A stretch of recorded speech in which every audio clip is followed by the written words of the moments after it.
Слава Україні!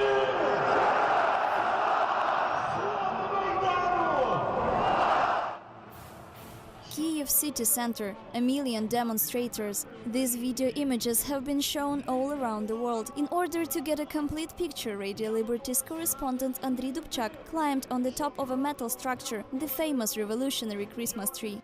To be honest, I am a bit afraid of heights, but at that moment I quickly overcame this fear.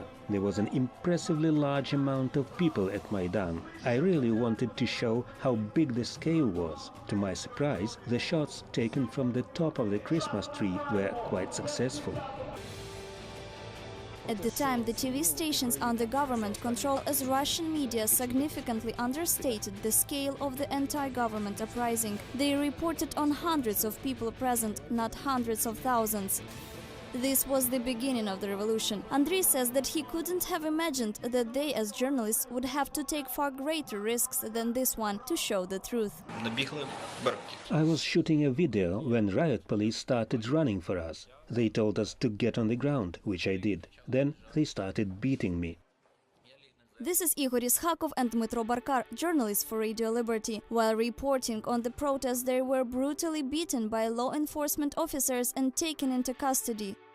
Radio Liberty journalists were the first to provide a live 24-hour broadcast of the events on the streets of Ukraine. They covered the very first Maidan night until dawn and did not stop even when petrol bombs and sniper bullets started flying above their heads.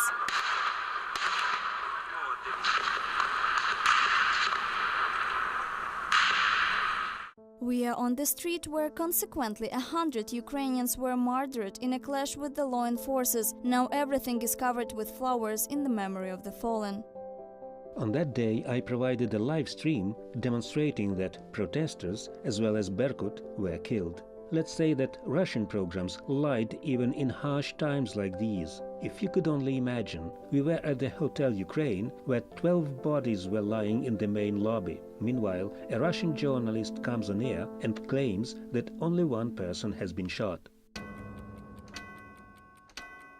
Начнем с Украины. Russian TV networks have been systematically portraying distorted information on the events in the Ukraine for a long period of time. According to their reports, thousands of neo-Nazis have come out on the streets of Kyiv, started attacking the police. Moreover, revolutionary fighters are undergoing training right on the territory of the United States Embassy in Kyiv. During the protests, it was difficult for Ukrainians to analyze the events in the rapid information flow.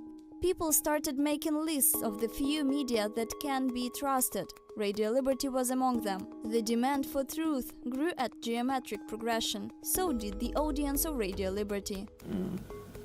1.5 million visitors in one day. I think it is an achievement. It is significant. A year ago, that was the amount per month. Inna Kuznetsova is the head of the Ukrainian Bureau of Radio Liberty. This is the year that the Ukrainian Bureau marks its 60-year anniversary. She says that Radio Liberty has long ago become more than a radio. It sounds a bit odd, but on Radio Liberty you can watch reports that you won't be able to see on big TV networks. The information war is continuing, and some of the important battles have already been lost.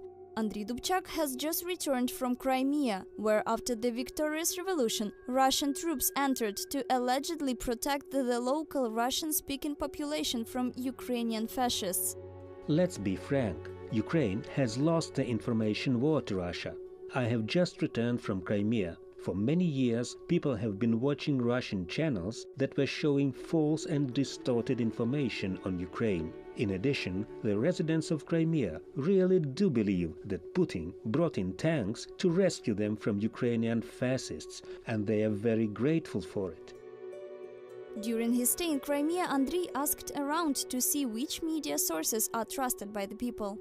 Russian TV stations, solely Russian. ORT, NTV, the Ukrainian ones lie.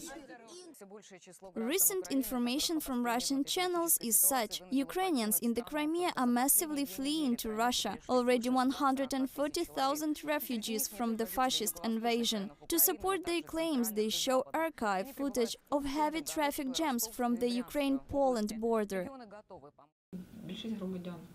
The majority of the Crimean citizens are Russian-speaking, hence they lean more towards Russian channels. Therefore, open propaganda of Russian values and counter-propaganda against Ukraine have caused enormous damage to the Ukrainian state.